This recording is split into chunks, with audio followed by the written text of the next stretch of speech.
So ದಾಸವಾಳ ಹೂವಿನ ಗಿಡಗಳಲ್ಲಿ ಫ್ರೆಂಡ್ಸ್ ಫೈನಲಿ ನೋಡ್ರಿ ಒಂದೇ ದಿನ ಎಷ್ಟೊಂದು ಹೂಗಳು ಬಂದ್ವು ಅಂತ ಹೇಳಿ. ಯಾಕಂದ್ರೆ ನಾನು ಭಾಳ ದಿವಸ ವೇಟ್ ಮಾಡತ್ತಿದ್ದೆ, ಹೂ ಬರಲಾಗಿದ್ವು ಅಂತ. ಮಗ್ಗಿನೂ ಬರಾಕತ್ತವ, ಆದರೆ ಯಾವುದೂ ಡ್ರಾಪ್ ಆಗವಲ್ವು. ಸೊ ಸರಿಗೆ ಅದ್ರದ್ದು ಫರ್ಟಿಲೈಸರ್ ಎಲ್ಲ ಕೊಡ್ಕೊತಿರೋದ್ರಿಂದ ಮತ್ತೆ ನೀಮ್ ಆಯಿಲ್ ಸ್ಪ್ರೇ ಅಥವಾ ಲೈಸರ್ ಸ್ಪ್ರೇ ಮಾಡ್ಕೊತಿರೋದ್ರಿಂದ ಬಡ್ಸ್ ಸ್ವಲ್ಪ ಡ್ರಾಪ್ ಆಗೋದು ಕಮ್ಮಿ ಆಗುತ್ತೆ. ನೀರು ಒಂದು ಸ್ವಲ್ಪ ಹೆಚ್ಚು ಕಮ್ಮಿ ಆದ್ರೂ ಈ ಥರ ಆಗುತ್ತೆ. ನನಗೂ ಒಂದು ಸತಿ ಮಧ್ಯೆ ಆಗಿತ್ತು ಆ ಥರ. ಸೊ ಚೆನ್ನಾಗಿ ಅದಕ್ಕೆ ಗೊಬ್ಬರ ಎಲ್ಲ ಕೊಟ್ಟು ಸ್ವಲ್ಪ ಕೇರ್ ತೊಗೊಂಡ್ರೆ ಆಲ್ಮೋಸ್ಟ್ ಎಲ್ಲ ಗಿಡಗಳನ್ನು ಕೂಡ ಚೆನ್ನಾಗಿ ಬರುತ್ತೆ. ಸೊ ಇದು ಕೆಳಗಿರೋದೆಲ್ಲ ತೆಗಿತೀನಿ, ಯಾಕಂದ್ರೆ ಮಳೆಗಾಲ ಆಗಿರೋದ್ರಿಂದ ಕೆಳಗಡೆ ಆಲ್ಮೋಸ್ಟ್ ಮಿಲಿ ಬಗ್ಸ್ ಆಗಲಿಕ್ಕೆ ಸ್ಟಾರ್ಟ್ ಆಗ್ತವೆ ಈಗ. ಹಾಗಾಗಿ ಸೊ ಇದು ಒಂದು ದಪ್ಪಂದು ಡಬಲ್ ಪೆಟಲ್ದು ರೆಡ್ ಕಲರ್, ಒಂದಿಷ್ಟು ರೆಡ್, ಪಿಂಕ್ ಅಲ್ಲ ಸ್ವಲ್ಪ ರೆಡ್ ಕಲರಲ್ಲಿ ಇರೋಂಥ ಹೂ ಇದು. ಇದ್ರದ್ದೇ ಇವು 2 ಗಿಡ ಇದಾವೆ, ಎರಡು ಗಿಡ ಸೇಮ್ ಇದಾವೆ. ಇಲ್ಲಿ ನೋಡ್ರಿ ಮಿಲಿ ಬಗ್ಸ್ ಮೊನ್ನೆ ನಾನು ತೆಗೆದು ಹೋಗಿದ್ದೆ. ಮತ್ತು ಮಿಲಿ ಬಗ್ಸು ಆಗ್ಲಿಕ್ಕೆ ಸಣ್ಣಾಗಿ. ಸೊ ಇವೆರಡು ಸೇಮ್ ಗಿಡ ಇದಾವೆ. ಅದರಲ್ಲಿ ಇನ್ನೂ ಹೂ ಬರಬೇಕು, ಹೂ ಬಂದಮೇಲೆ ಗೊತ್ತಾಗುತ್ತೆ. ಇದರಲ್ಲಿ ಮೊಗ್ಗಿ ಆಗ್ಲಿಕ್ಕತ್ತಾವ. ಸೊ ಇದು ಎಲ್ಲೋ ಆಯಿತು ವೈಟ್ ಆಯ್ತೇನೋ, ಎರಡರಾಗ ಒಂದು ಇರಬೇಕಿದು. ಇನ್ನು ಉಳಿದ ಗಿಡಗಳಲ್ಲಿ ಏನದಲ್ಲ ಇವೆರಡು ಅಂತೂ ಪಿಂಕ್ ಅವ, ಇದು ಗೊತ್ತಾಗೋಗಿತ್ತು ನನಗೆ. ಆಮೇಲೆ ಇದರಲ್ಲಿ ಇನ್ನೂ ಹೂ ಬರೋದದ. ಇದು ಅಂತೂ ಪಿಂಕ್ನೇ ಅದ. ಇದರಲ್ಲೂ ಅಷ್ಟೇ ನೋಡ್ರಿ ಎಷ್ಟು ಹೂಗಳಿರ್ತವೆ ಯಾವಾಗೂ. ಸೊ ಇದು ಮಿನಿ ಹಿಬಸ್ಕಸ್ ಅಂತ ಹೇಳಿ ಸೇಲ್ ಮಾಡ್ತಾರೆ. ಬಟ್ ಇದರಲ್ಲಿನೂ ಹೂ ಬಂದಿಲ್ಲ. ಇದರಲ್ಲೂ ಕೂಡ ಮಗ್ಗಿ ಎಲ್ಲ ಬರ್ಲಿಕ್ಕೆ ಸ್ಟಾರ್ಟ್ ಆಗ್ಯಾವ. ಸೊ ನಾನು ಒಂದು ಸ್ವಲ್ಪ ದಿವಸದ ಹಿಂದೆ, ಅಂದರೆ ಒಂದು ವಾರ ಆಯಿತು, ನೀಟಾಗಿ ಎಲ್ಲಕ್ಕೂ ಗೊಬ್ಬರ ಎಲ್ಲ ಕಟ್ಕೊಂಡಿನಲ್ಲ. ಅದಾದಮೇಲೆ ಗಿಡಗಳಲ್ಲಿ ಗ್ರೋತ್ನು ಚೆನ್ನಾಗಾಗ್ಲಿಕತ್ತ ಮತ್ತು ಹೂನು ಚಲೋತ್ನಾಗ ಬರ್ಲಿಕತ್ತಾವ. ಸೊ ಇದ್ರಾಗ ನೋಡ್ರಿ ಎಷ್ಟು ಚಂದ ಮೊಗ್ಗಿ ಬಿಟ್ಟಾವ. ಈಗ ಸೀಸನ್ ಇರೋದ್ರಿಂದ ಚೆಂದಾಗಿ ಮೊಗ್ಗಿ ಎಲ್ಲ ಬಂದಾವ. ಇನ್ನು ನನ್ನ ಹತ್ರ ಇರೋದು ಇದರಲ್ಲಿ ತೋರಿಸ್ತೀನಿ ನಿಮ್ಗೆ. ಆ ಕಡೆ ಇನ್ನೊಂದು 2-3 ಗಿಡ ಇದಾವ. ಆಮೇಲೆ ಇದು ನಾನು ಹಚ್ಚಿದ ಮೇಲೆ ಇದೊಂದು ಎಲೆ ಏನೋ ಹೊಸದಾಗಿ ಬರಕತ್ತದ ನಾವು ಅನ್ಕೊಲಿಕತ್ತೀನಿ. ರೆಡ್ ಕಲರ್ನಾಗ ಬರ್ಲಿಕತ್ತ. ಸ್ಟಾರ್ಟಿಂಗ್ ಇದ್ರ ಕಲರೇ ಚೆನ್ನಾಗಿರುತ್ತೆ, ಒಂಥರ ರೆಡ್ ಇರುತ್ತೆ. ಸೊ ಅದು ನೋಡಿ ನಾನು ತಗೊಂಡಿದ್ದು, ಇಷ್ಟ ಆಗಿತ್ತು ನನಗಿದು. ಸೊ ಸೆಟ್ ಆಗ್ಯಾವ ಆಲ್ಮೋಸ್ಟ್ ಗಿಡಗಳೇನಿದಾವಲ್ಲ ಅವು ಸೆಟ್ ಆಗ್ಯಾವ. ಚೆನ್ನಾಗಿ ಇದು ಬರ್ಲಿಕತ್ತ. ಇನ್ನು ಈ ಒಂದು ಇದರಲ್ಲಿ ಕೂಡ ಹೂ ಬರಬೇಕು. ಹೂ ಬಂದರೆ ನಂಗೆ ಕಲರ್ ಗೊತ್ತಾಗುತ್ತೆ. ಮೇ ಬಿ ಇದು ನಾರ್ಮಲಿ ಪಿಂಕ್ ಎಲೆ ಇದ್ದಂಗೆ ಅದೇ, ಇದು ಅದೇ ಇರ್ಬೋದು ಅನ್ಕೋತೀನಿ. ಸ್ವಲ್ಪ ಹೂವು ಜಾಸ್ತಿ ಬರ್ತಾವೆ ಅದಕ್ಕಾದ್ರೆ, ಹಾಗಾಗಿ ಅದನ್ನು ನಾನು ತಗೊಂಡಿನಿ. ಆಮೇಲೆ ರೋಸ್ ಗಿಡದ ಅಪ್ಡೇಟು ನಿಮ್ಗೆ ಕೊಡ್ತೀನಿ. ಗೊಬ್ಬರ ಹಾಕಿದ್ಮೇಲೆ ಮತ್ತು ರಿಪೋರ್ಟ್ ಮಾಡಿದ್ಮೇಲೆ ಏನೆಲ್ಲ ಆಗಿದಾವೆ ಅಂಥೇಳಿ ಎಲ್ಲ ಗಿಡದು. ಸ್ವಲ್ಪ ಜಾಗ ಚೇಂಜ್ ಮಾಡ್ಕೋಬೇಕು ಇವತ್ತು ನಾನು.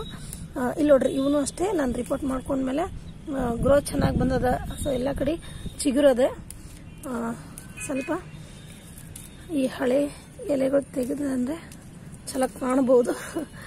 ಯಾಕಂದರೆ ಇಲ್ಲಿ ಎಲೆದು ಮಧ್ಯನೇ ಈ ಥರದ್ದು ಹೊಸ ಚಿಗುರು ಬರ್ಲಿಕ್ಕೆ ಸ್ಟಾರ್ಟ್ ಆಗಿದೆ. ಎಲ್ಲ ಕಡೆ ಆಲ್ಮೋಸ್ಟ್ ಚಿಗಿಲಿಗತ್ತೆ. ಎರಡೂ ಗಿಡನೂ ಅಷ್ಟೇ. ಬಟ್ ಗಾಳಿ ಭಯಂಕರ ಬೀಸಾಕತ್ತದ. ಬೇರೆ ಇವಾಗ ಆಷಾಢ ಬೆಳೆ ಸ್ಟಾರ್ಟ್ ಆಗಿದೆ, ಗಾಳಿ ಮಾತ್ರ ಭಯಂಕರ ಬೀಸಾಕತ್ತದ.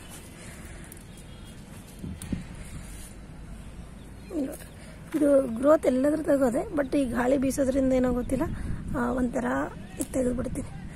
ಸೊ ಈ ಥರ ಕಪ್ ಆಗ್ತಾ ಇದಾವೆ.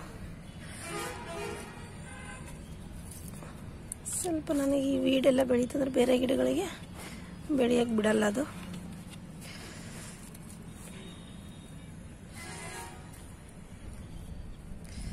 ಸೊ ಇವು ಗಿಡಗಳದ್ದು ಒಂದು ಅಪ್ಡೇಟ್ ಆಯಿತು. ಬೇರೆ ನಿಮ್ಗೆ ಅಲ್ಲಿನೇ ತೋರಿಸ್ತೀನಿ. ಇನ್ನೊಂದು ಬಳ್ಳಿ, ಈ ಬಳ್ಳಿದೇನೋ ರೋಸ್ ಪ್ಲ್ಯಾಂಟ್ ಇತ್ತಲ್ಲ ನನ್ನ ಕಡೆ, ಅದು ನನಗೆ ಯಾಕೋ ಇಲ್ಲಿ ಮೇಲೆ ಗ್ರೋತೇ ಇಲ್ಲಲ್ಲಪ್ಪ ಅಂದ್ಕೊಂಡಿದ್ದೆ ನಾನು. ಇಲ್ಲಿ ನೋಡ್ರಿ ಸಣ್ಣ ಗ್ರೋತ್ ಅದ, ಆದರೆ ಕೆಳಗಡೆ ನೋಡ್ರಿ ಹೆಂಗೆ ಬರ್ಲಿಕ್ಕತ್ತದ ಇಲ್ಲ ಅಂತ. ಅದ್ರ ಇಡ್ಲೋ ತೆಗಿಲೋ ಅಂತ ವಿಚಾರ ಮಾಡ್ಲಿಕ್ಕತ್ತೀನಿ ನಾನು. ನನಗೆ ಕೆಳಗಿನಕ್ಕಿಂತ ಮೇಲೆ ಗ್ರೋತ್ ಆದರೆ ಚೆನ್ನಾಗಿತ್ತು. ಸೊ ತೆಗಿತೀನಿ. ಈ ಕೆಳಗಡೆ ಹಿಂಗೆ ಬಂದರೆ ಸರಿಗೆ ಅದ್ರದ್ದು ಬೆಳವಣಿಗೆ ಆಗಲ್ಲ, ಮೇಲೆ ಹರಿಯಲ್ಲ ಅದು. ಆ್ಯಕ್ಚುಲಿ ಇದು ಬಳ್ಳಿ ಇರೋದ್ರಿಂದ ಮೇಲೆ ಹೋದ್ರೇ ಚಂದ ಅದಕ್ಕೆ. ಹಾಗಾಗಿ ಅಷ್ಟು ತೆಗಿಲೇನೋ ಅಂತ ಅನ್ಕೊಳ್ಳಿ. ತೆಗಿಯೋಕೆ ಮನಸ್ಸು ಬರೋಲ್ದು, ಬಟ್ ಏನು ಮಾಡಲಿ, ತೆಗಿಬೇಕು ಅಂತ ಅಂದ್ಕೊಂಡಿದ್ದೀನಿ.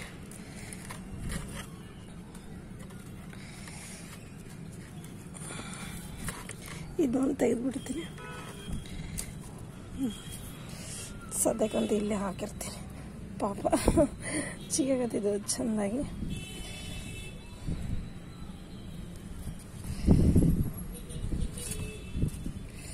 ಸೊ ಇದು ವೀಡೆಲ್ಲ ಬೇಡ ನಮಗೆ. ವೀಡ್ ಇತ್ತಂದ್ರೆ ಕಸ ಈ ಥರ ಕಾಣೋಕ್ಕಾಗುತ್ತೆ. ಆಮೇಲೆ ಇದು ಗಿಡ ಏನಾದ್ರು ಬೆಳೀತು ಅಂದರೆ ಬೇರೆ ಗಿಡಗಳಿಗೆ ಬೆಳಿಲಿಕ್ಕೆ ಬಿಡಲ್ಲ. ಅದು ಫುಲ್ ಕವರ್ ಆಗಿಬಿಡುತ್ತೆ, ಅದು ಮಣ್ಣೇ ಕಾಣಿಸೋಂಗಿಲ್ಲ. ಹಾಗಾಗಿ ನಾನು ಅದನ್ನು ಸ್ವಲ್ಪ ತೆಗೆದೆ. ಇವಾಗ ಚೆರಿ ಟೊಮೆಟೊನೂ ಆಗ್ಲಿಕ್ಕತ್ತವ ಚೆನ್ನಾಗಿ. ಇದೊಂದು ಸ್ವಲ್ಪ ಇದ್ರದ್ದೊಂದು ಸ್ಟಿಕ್ ಹಚ್ಕೋಬೇಕು ಅಲ್ಲಿಗತ್ತೀನಿ ನಾನು. ಸೊ ನೋಡಬೇಕು. ಅವರೇ ಗಿಡದಲ್ಲೂ ಹೂ ಬರ್ಲಿಕ್ಕತ್ತವ ನೋಡ್ರಿ. ಅವರೇ ಗಿಡದಲ್ಲೂ ಹೂ ಬರ್ಲಿಕ್ಕತ್ತವ. ಮತ್ತು ಹಾಗೆ ಇಷ್ಟೊಂದು ಹುಳನೂ ರೆಡಿ. ಸೊ ಮಾರ್ನಿಂಗ್ ಟೈಮ್ನಾಗ ಮಾರ್ನಿಂಗ್ ಗ್ಲೋರಿ ಹೂವು ಇರಲಿಲ್ಲ ಅಂದ್ರೆ ಹಿಂಗೆ. ಸೊ ನೋಡ್ರಿ ಸಾಕಷ್ಟು ಹೂಗಳು ಇದಾವೆ. ಎಲ್ಲ ಗಿಡದ ತೋರಿಸ್ಬಿಡಲ್ಲ ಅನ್ಸುತ್ತೆ. ಅಲ್ಲಿ ನೋಡ್ರಿ ಮಾರ್ನಿಂಗ್ ಗ್ಲೋರಿ, ಅಲ್ಲಿ ನೋಡ್ರಿ ಮಾರ್ನಿಂಗ್ ಗ್ಲೋರಿ. ಸೊ ಅದಾಗಿದೆ ಗಿಡ ಅಂತೂ ಮುಗ್ದದ. ಇದ್ರ ಐಶ್ ಅನ್ಕೋತೀನಿ.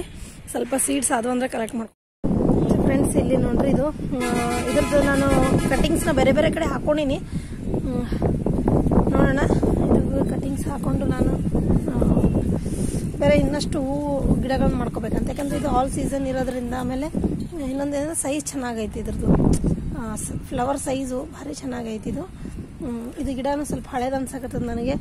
ಮತ್ತು ಇನ್ನೊಂದು ಸ್ವಲ್ಪ ದಿವಸಲ್ಲಿ ಏನಾದ್ರು ಹುಳಗಳು ಏನಾರು ಬಂದರೆ ಇದನ್ನು ಪ್ರಾಬ್ಲಮ್ ಮಾಡುತ್ತೆ ಈ ಗಿಡಕ್ಕೆ. ಹಾಗಾಗಿ ಇದನ್ನು ಒಂದಿಷ್ಟು ಜಾಸ್ತಿ ಕಟ್ಟಿಂಗ್ಸನ್ನು ಹಾಕೋಲಿಕತ್ತೀನಿ ಅಲ್ಲಿ ನಾನು ಇದ್ರದ್ದು.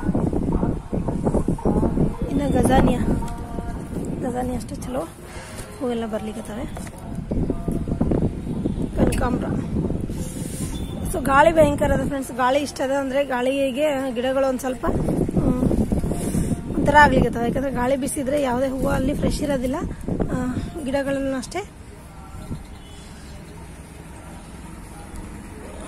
ಸೊ ಇದರಲ್ಲಿ ಹೂ ಬರ್ತಿದ್ವು. ಇವಾಗ ಒಂದು ಸ್ವಲ್ಪ ಹೂ ಇದರಲ್ಲಿ ಕಮ್ಮಿ ಆಗಿದಾವೆ ಈ ವರ್ಷನೇ. ಆಮೇಲೆ ಇದೊಂದು ಇವತ್ತು ನಾನು ಕ್ಲೀನ್ ಮಾಡ್ಕೊಳ್ಳೇಬೇಕು ಈ ಗಿಡ. ಇದು ಏನು ಗಿಡ ಇದು ಒಣಗಿದೆಲ್ಲ, ಇದನ್ನು ತೆಕ್ಕೊಂತೀನಿ. ಇದರಲ್ಲೇ ಇನ್ನೊಂದು ಗಿಡನೂ ಅದೇ. ಸೊ ಇಷ್ಟು ಗಿಡಗಳಿದಾವೆ ಸದ್ಯಕ್ಕೆ. ಇದೊಂದು ಈ ಕಡೆಯಿಂದ ಗಿಡ ತೆಕ್ಕೊಂತೀನಿ. ಸ್ಟಾರ್ ಫ್ರೂಟು ಗಾಳಿಗೆ ಹೂವು ಯಾವುದು ನಿಂದ್ರವಂತೆ. ಸೊ ಫಸ್ಟ್ ಟೈಮ್ ಬರೋ ಬಂದವಲ್ಲ, ಹಾಗಾಗಿ ತೆಗಿಬೇಕೆ ಅಂದ್ಕೊಂಡು ನಾನೇ. ಆ್ಯಕ್ಚುಲಿ ಫಸ್ಟ್ ಟೈಮ್ ಇಡಬಾರ್ದು, ತೆಗಿಬೇಕು. ಬಟ್ ಇರಲಿ, ಪ್ರಕೃತಿ ಒಂದು ಇದು ನೋಡೋಣ ಅಂಥೇಳಿ ಬೆಳೆಸಿ ನಾನು ಬಿಟ್ಟಿದ್ದೀನಿ. ನೋಡಮ್ಮ ಅಂತ ನಿನ್ನೆ ಒಂದು ಸ್ವಲ್ಪ ಬಂದು ಕಸ ಎಲ್ಲ ಗುಡಿಸ್ಕೊಂಡು ಹೋಗಿನಿ. ಸೊ ನೋಡಿರಿ, ಇಲ್ಲಿ ಒಂದು ವೆರೈಟಿದು ಹಿಬಸ್ಕಸ್ ಪ್ಲ್ಯಾಂಟ್ ಅದ ನನ್ನ ಕಡೆ. ಇದಂತೂ ನಿಮ್ಗೆ ತೋರಿಸಿ ನಾನು ಆಲ್ರೆಡಿ.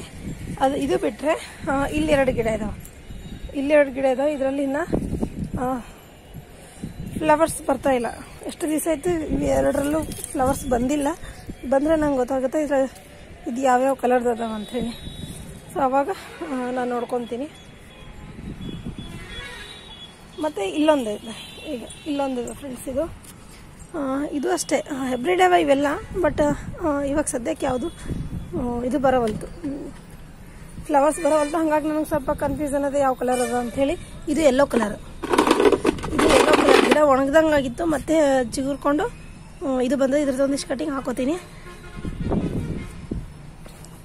ಸೊ ಇವತ್ತು ನನಗೆ ಇವೆಲ್ಲ ಕಟ್ಟಿಂಗ್ ಹಾಕೊಳ್ಳೋದು ಒಂದು ಕೆಲಸ. ಗಜಾನಿಯದ ಬೀಜ ಬಿದ್ದಾವೆ ನೋಡ್ರಿ. ಸೊ ಗಜಾನಿಯ ಗಿಡದ್ದು ಬೀಜ ಇದೆಲ್ಲ ಹಾಕೊಂಡು ಚೆನ್ನಾಗಿ ಬಂದರೆ ಇದೆಲ್ಲ ಗ್ರೋತ್ ಚೆನ್ನಾಗಾಗ್ಯಾವ. ಇದಂತೂ ಎಲ್ಲಿ ಬೇಕಲ್ಲಿ ಬೆಳೆದು ಸ್ವಲ್ಪ ಜಾಸ್ತಿನೇ ಬೆಳ್ಕೊಳಿಕತ್ತದೆ. ಇದನ್ನು ತೆಗಿಬೇಕು ನಾನು. ಇದು ಹ್ಯಾಂಗಿಂಗ್ ಪಾಟಿಗೆಲ್ಲ ಚೆನ್ನಾಗಿರುತ್ತೆ ಸರ್.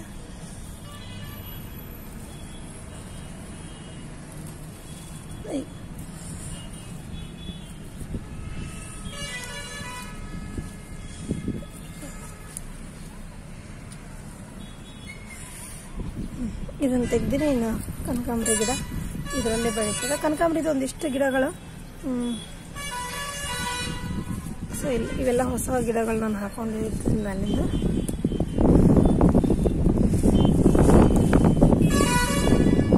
ಇದು ಒಂದು ಕಡ್ಡಿ ಎಲ್ಲ ಬಿತ್ತಂದ್ರೆ ಜಾಸ್ತಿ ಹಬ್ಬ ಬಿಡುತ್ತದೆ, ಎಲ್ಲ ಕಡೆ ಹಬ್ಬ ಬಿಡುತ್ತಾ.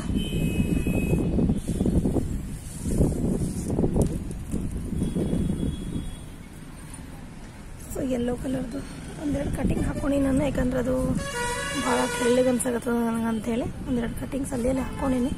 ಇದು ಗಿಡನೂ ಚೆನ್ನಾಗಿ ಗ್ರೋತ್ ಆಗಿದೆ. ಬಟ್ ಇದ್ರಾಗ ಒಂದು ಕಟಿಂಗ್ ಹಾಕಿನಿ, ಇದು ಯಾವುದಂತೂ ಗೊತ್ತಿಲ್ಲ ನನಗೆ. ಹೂ ಬಂದಮೇಲೆ ಗೊತ್ತಾಗ್ಬೇಕು ನನಗೆ. ಸೊ ಸದ್ಯಕ್ಕಂತೂ ಒಂದಿಷ್ಟು ಕೆಲಸ ಗಾರ್ಡನ್ ಆಗಿದೆ, ಅದೆಲ್ಲ ಕೆಲಸ ಮಾಡ್ಕೋಬೇಕು.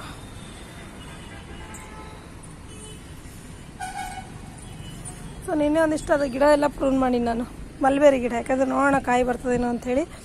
ಸೀಡ್ಲೆಸ್ ಲೆಮನ್ ಗಿಡನೂ ಚೆನ್ನಾಗಿ ಬೆಳೆಯಕತ್ತದ. ನೋಡೋಣ ಅಂತ ಇದ್ರದ್ದು ಎಲ್ಲಿಗೆ ಬರುತ್ತೆ ಅಂತೇಳಿ.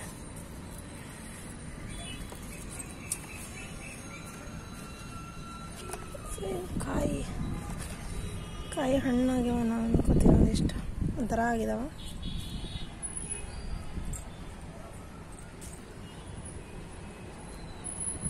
ಕೊಳತಿ ಹಣ್ಣಾದಂಗೆ ಅನಿಸಿದೆ.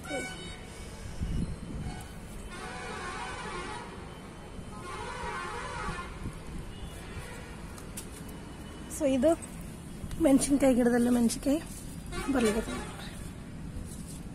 ಆ್ಯಕ್ಚುಲಿ ಇದು ಕ್ಯಾಪ್ಸಿಕಮ್ ಗಿಡ ಅಂದ್ಕೊಂಡಿದ್ದೆ. ಫಸ್ಟ್ ನಾನು ಕ್ಯಾಪ್ಸಿಕಮ್ ಬೀಜ ಹಾಕಿದಲ್ಲೇ ಇದು ಬಂದಿತ್ತು, ಹಾಗಾಗಿ ಇದು ಕ್ಯಾಪ್ಸಿಕಮ್ ಅಂದ್ಕೊಂಡಿದ್ದೆ. ಸೊ ಇದರಲ್ಲಿ ಇವಾಗ ಇದೇ ಥರ ಬಂದ ಬೀಜ. ಇದು ಸಪೋಟ ಹಣ್ಣಿನ ಗಿಡ.